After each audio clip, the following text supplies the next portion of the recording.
না, জালের তো অবস্থা ভালো না, ওই একটা বাজছে না।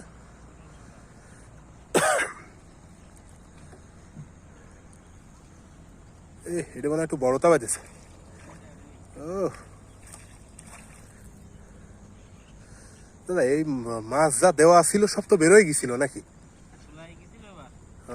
ওরে ওরে আগে ধরেন, ও কি বেরোয় গেল?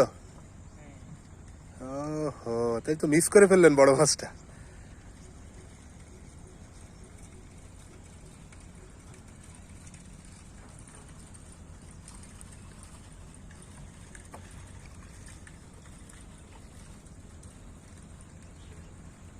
এদিক তো বেশ বাইতেছে। হ্যাঁ, এটা তো ওদের একটা রাস্তা, এই জন্যে এই পাশেরটার থেকে এইটাই আসে ভিড়তেছে। এটা মনে হচ্ছে ট্যাংরা।